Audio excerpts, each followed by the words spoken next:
Assalamu alaikum. Myself Muhammad Adil, lecturer in chemistry at Punjab Group of Colleges Sadikabad campus.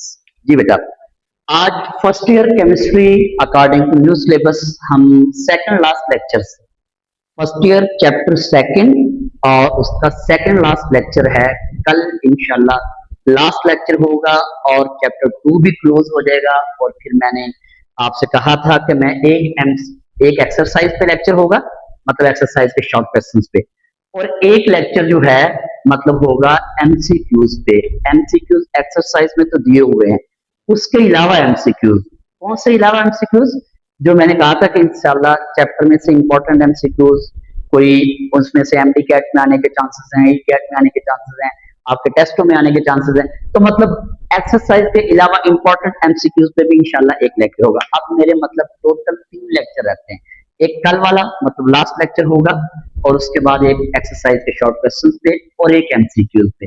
3 lecture होंगे। Chapter 2 100% close हो जाएगा और आप इस चैप्टर 2 की प्लेलिस्ट बनी हुई है, आप वहां पे जाके सारे के सारे लेक्चर सुन सकते हैं, अपना कॉन्सेप्ट क्लियर कर सकते हैं।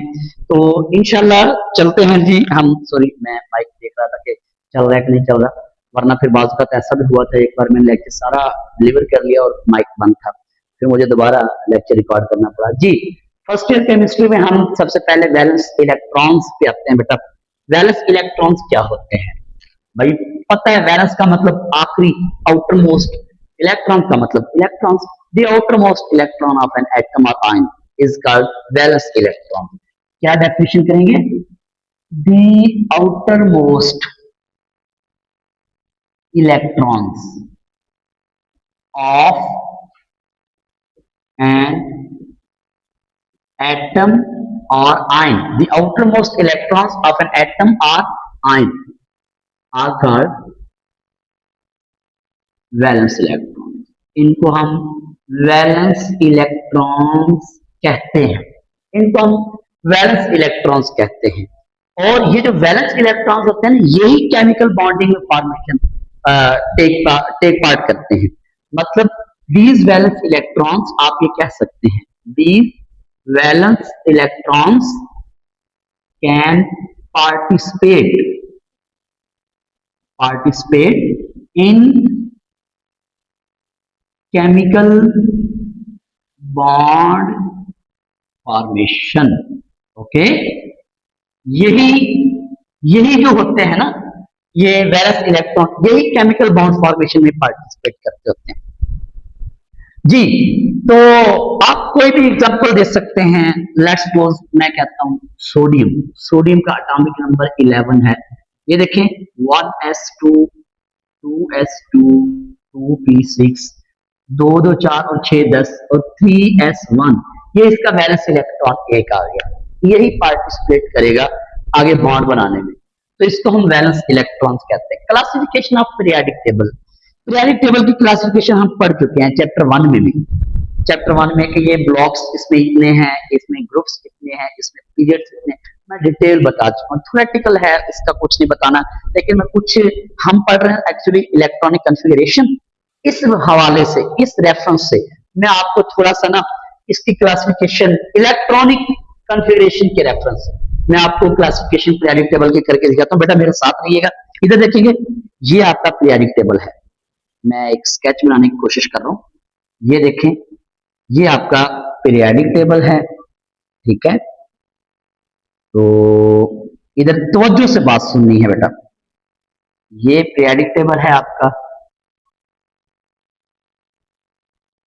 ठीक। 1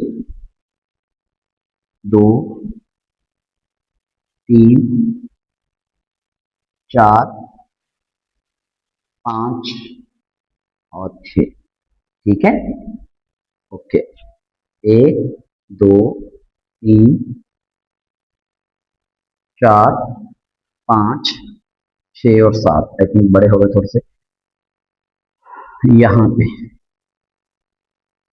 ये आ गया, ठीक है। तो ये बिल्कुल सीधी लाइन आप ड्रा करेंगे, ये बिल्कुल सीधी लाइन ड्रा करेंगे और ये बिल्कुल सीधी लाइन ड्रा करेंगे। और नीचे आपको पता है एफ ब्लॉक पड़ा हुआ है, बेटा पीरियोडिक टेबल बन गया है। मैं आपको थोड़ा सा बताता चलूं। ये पहला ग्रुप है, ये दूसरा है, यहाँ पे तीसरा आएगा, चौथा आएगा, पांचवा आएगा, छठा, सातवां, आठवां, नौवां, दसवां, 11वां और 12वां। ठीक है, यहाँ पे 13, 14, 15, 16, 17 और 18, टोटल 18 ग्रुप्स हो गए। ठीक है, और ये जो पहले दो ग्रुप्स हैं, पहला और दूसरा, ये आते हैं एस ब्लॉक में। इसमें आते हैं एस ब्लॉक में। 13 से लेके 18 तक आते हैं पी ब्लॉक में। कहाँ आते हैं? पी ब्लॉक में। सेंटर वाला आता है डी ब्लॉक, और लास्ट में ये दो सीरीज पड़ी हुई हैं, ये है एफ ब्लॉक में। कहाँ पाए जाते हैं? ये एफ ब्लॉक में पाए जाते हैं। तो ये चार ब्लॉक्स हैं, एस पी डी एफ। अब यहाँ पे मैंने ये वैसे लाइन लगाई हुई है, तो कोई प्रॉब्लम नहीं, आप भी लगा सकते हैं, जाहिर सी बात है। मैंने तो आपको बताया, लाइंस ना भी लगाएं तो खैर। अच्छा, जैसे मैंने यहाँ लाइंस नहीं लगाई ना, ऐसे आप ये वाली लाइंस जो है आपकी प्रायोरिटी टेबल पे जरा थोड़ी सी ऐसे बयान की हुई है, तो मैं आपको बता देता हूँ। आप ये वाली लाइंस ये देखिए, मैं थोड़ी सी सिर्फ समझाने के लिए बेटा, वैसे आपको पता है कि 6 मतलब यहाँ पे आने हैं ग्रुप्स, तो आप ये लाइंस ना भी लगाएं तो भी ज्यादा अच्छा है। वो जरा आपने बस 1-2 मिनट के लिए सिर्फ मेरे साथ रहना है, तो ताकि ये कंसेप्ट मैं जो क्लियर करना चाह रहा हूँ, आपका कंसेप्ट क्लियर हो जाए। ठीक है, ये देखें जरा, ये देखें और ये देखें। ओके, तो आप यहाँ भी रिमूव कर सकते हैं इस लाइन को। मैं ये देखें, ये देखें, अब ये मैं ऐसे कर क्यों रहा हूं, ये असल बात है। देखिए बेटा, अब मैं इलेक्ट्रॉनिक कॉन्फ़िगरेशन के बारे में आपको बताने वाला था। इलेक्ट्रॉनिक कॉन्फ़िगरेशन बेटा देखेंगे, जब हम इलेक्ट्रॉनिक कॉन्फ़िगरेशन करते हैं ना, ये देखें, यहां पे एक हाइड्रोजन पड़ा हुआ है, इलेक्ट्रॉनिक, ये एच ब्लॉक है, ये एस ब्लॉक है, हम कहेंगे 1s। ये भी 1s ही है क्योंकि पहला पीरियड है, 1 2, ये मैं पीरियड भी लिख दूं, पीरियड भी लिख दूं, 1 2 और ये 3 4 5 6 एंड 7, 7 पीरियड है ना इसमें, तो 1s, ये भी 1s। अच्छा, यहां आएगा 2s क्योंकि s ब्लॉक से है, और यहां पे आएगा 2p। ठीक है, 1s के बाद 2s, 2s के बाद 2p, क्योंकि यहां तो खाली है ना, ये खाली है और ये भी अभी तक खाली है। फिर आएगा 3s, 3s के बाद ये भी खाली है और फिर आएगा 3p। ओके, बड़ा आसान ट्रिक है। 1s, 1s के बाद 2s, 2s के बाद 2p, फिर 3s, 3s के बाद 3p, फिर 4s, और यहां पे इधर देखें जरा, यहां पे क्या है? डी ब्लॉक आ गया, डी ब्लॉक आ गया, तो यहां पे पहले 3d आना है क्योंकि यहां पे 3 लगा हुआ है ना इसलिए, और यहां पे क्या आएगा? 3 के बाद 4 है, तो क्या लिखेंगे आप? सॉरी, ये मैंने 45 लिख दिया, 4p लिखना था ना, 4s और 4p, दरमियान में 3d आ जाएगा ना। ये देखें, 1 2, सॉरी 1 2 और ये 3, असल में ये इसका तीसरा है, डी ब्लॉक का ये तीसरा पीरियड है। बात समझ आई? अच्छा, ये 3d है, यहाँ पे 4d आ जाएगा, यहाँ पे 5d आ जाएगा, और आगे 6d आ जाएगा, इस तरीके से अगर आप लिख सकते हैं तो। अच्छा, 4s के बाद क्या आएगा? 5s, और इधर 5p, इधर 6s, इधर 6p, इधर 7s, इधर 7p। बेटा इलेक्ट्रॉनिक कन्फिगरेशन आसान होगी। 1s के बाद 2s, 2s के बाद 2p, 3s 3p, 4s 3d 4p, 5s 4d 5p, 6s 5d 6p। आसान, ये वाला कॉन्सेप्ट दिया हुआ है, नीचे वैल्यू बात है f आ जाएगा, नीचे f आ जाएगा। अच्छा, ये इसका कॉन्सेप्ट है, खैर ये जरूरी नहीं है, ये जरूरी बस पीरियोडिक टेबल बना हुआ था, इलेक्ट्रॉनिक कन्फिगरेशन का एक थोड़ा सा स्केच बनाया हुआ था, मैंने आपको बना के दिखा दिया, मैंने कहा जरूरी नहीं है। ठीक है, आपको यहाँ पे ये डेफिनेशन याद करनी है, एग्जांपल दे देंगे, बात खत्म। ये इतना इंपॉर्टेंट है, इसको रीड करना है सिर्फ। बाकी हम आते हैं electronic configuration of ions and free radicals, ये जरा इंपॉर्टेंट है, इसको देखें। सबसे पहले तो आप मुझे बताएं, व्हाट इज आयन? आयन क्या होता है? The atom, the atom loses or gain electrons. ठीक है, जब कोई एटम इलेक्ट्रॉन लूज करता है या गेन करता है वो आयन बन जाता है। द एटम लूजेस और gain electrons becomes ion, becomes ion, उसको हम आयन कहते हैं। ओके, कोई भी एटम जब इलेक्ट्रॉन लूज करता है या गेन करता है उसको हम आयन कहते हैं। अगर इलेक्ट्रॉन लूज करे तो फिर cations. If electrons only loses it becomes cations, इसको हम cations कहते हैं। और if electrons only gain it becomes anion, उसको हम anion कहते हैं। मतलब cation पे पॉजिटिव साइन जब लूज करता है तो एनायन पे नेगेटिव साइन जब गेन करेगा इलेक्ट्रॉन। चलिए जी, हम इनके एग्जांपल्स भी लेते हैं और उनकी इलेक्ट्रॉनिक कॉन्फ़िगरेशन भी करते हैं। बेटा सोडियम, आपको पता है इसमें इसका एटॉमिक नंबर 11 होता है, मतलब प्रोटॉन 11 होते हैं इसके अंदर ना। लेकिन अगर मैं इसके ऊपर प्लस का साइन लगा दूं, प्लस का साइन लगा दूं, इसका मतलब इसने इलेक्ट्रॉन लूज किया हुआ है एक प्लस का साइन लगाया ना, एक इलेक्ट्रॉन लूज किया हुआ है। अब इसमें प्रोटॉन तो 11 ही है, लेकिन इलेक्ट्रॉन 10 रह गए। और इलेक्ट्रॉनिक कॉन्फ़िगरेशन इलेक्ट्रॉन्स की होती है, प्लस द इलेक्ट्रॉनिक कॉन्फ़िगरेशन है, इलेक्ट्रॉन्स की कॉन्फ़िगरेशन होती है। तो मतलब इलेक्ट्रॉन तो इसमें 10 हैं, तो क्या करेंगे 1s2 2s2 2p6, 2 2 4 और 6 4 10, इलेक्ट्रॉन 10 पूरे। ये आपने आयन की इलेक्ट्रॉनिक कॉन्फ़िगरेशन बन कर दी। और आपको पता है इसकी इलेक्ट्रॉनिक कॉन्फ़िगरेशन किस जैसी बन गई, नियॉन जैसी। नियॉन क्यों, नियॉन का एटॉमिक नंबर भी 10 होता है, नियॉन का एटॉमिक नंबर भी 10 होता है, नियॉन का एटॉमिक नंबर भी 10 होता है। तो उसकी इलेक्ट्रॉनिक, ये मतलब अब आयन बन के सोडियम जब एटम था तो स्टेबल नहीं था, लेकिन जब सोडियम आयन बना तो स्टेबल हो गया। क्यों स्टेबल हुआ, क्योंकि ये आपके सामने है कि इसकी इलेक्ट्रॉनिक कॉन्फ़िगरेशन नियॉन जैसी होगी। और नियॉन क्या है, एक स्टेबल एलिमेंट है। चलिए मैं एक एनायन की भी एग्जांपल देता हूं। लेट्स सपोज मेरे पास एग्जांपल है किसकी भला, ऑक्सीजन की। ऑक्सीजन का एटॉमिक नंबर आपको पता है 8 होता है, एटॉमिक नंबर 8 होता है। तो इसमें प्रोटॉन कितने होंगे, 8 इलेक्ट्रॉन। लेकिन अगर मैं इसके ऊपर -2 लगा दूं, -2 लगा दूं तो फिर इलेक्ट्रॉन कितने हो जाएंगे, 10। 2 इलेक्ट्रॉन इसने गेन किए हुए हैं, 2 इलेक्ट्रॉन गेन किए हुए हैं। चलो इलेक्ट्रॉनिक कॉन्फ़िगरेशन कर लेते हैं, क्योंकि इलेक्ट्रॉन तो 10 है ना, 10 के हिसाब से करेंगे।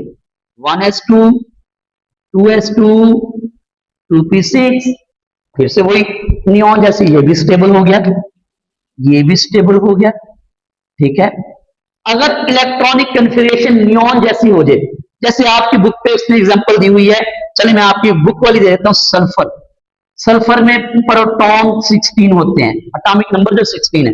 लेकिन अगर मैं इसके ऊपर -2 लगा दूं तो फिर इलेक्ट्रॉन तो 16 नहीं है ना, इलेक्ट्रॉन तो 18 हो गए, इलेक्ट्रॉन तो 18 हो गए। तो इलेक्ट्रॉनिक कॉन्फ़िगरेशन जब आप करेंगे ये करेंगे 1s2 2s2 2p6 3s2 3p6, 2 2 4 और 6 10, 2 12 और 6 18 पूरे हो गए। और आपको पता है 18 किसकी होती है इलेक्ट्रॉन कॉन्फ़िगरेशन, आर्गॉन की। आर्गॉन का एटॉमिक नंबर 18 होता है, वो भी स्टेबल है। तो इसका मतलब सल्फर भी जब आयन बना तो स्टेबल हो गया, सल्फर भी जब आयन बना तो स्टेबल हो गया। बात समझ आई। अब हम, ये था आयंस और आयंस की electronic.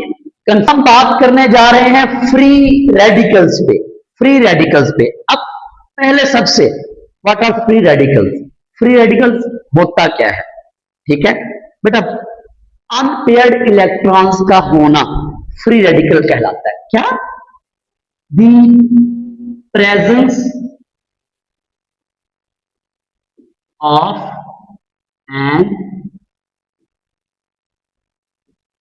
unpaired electron the presence of an unpaired electrons on an atom, किसी भी एटम के ऊपर अनपेयर्ड इलेक्ट्रॉन, अनपेयर्ड मतलब सिंगल ऑड नंबर, 1, 3, 5, 7, 9, 11 एक्सेट्रा, तो उसको हम फ्री रेडिकल्स कहते हैं। मैं एग्जांपल देता हूं, फॉर एग्जांपल, मिसाल के तौर पे क्लोरीन, आपको पता है ना क्लोरीन हेलोजन से है, 7वां ग्रुप मतलब 17, आखिरी शेल में 7 इलेक्ट्रॉन, ये देखें 2, 2 4, 2 6 और 1 7, देखें 7 इलेक्ट्रॉन है।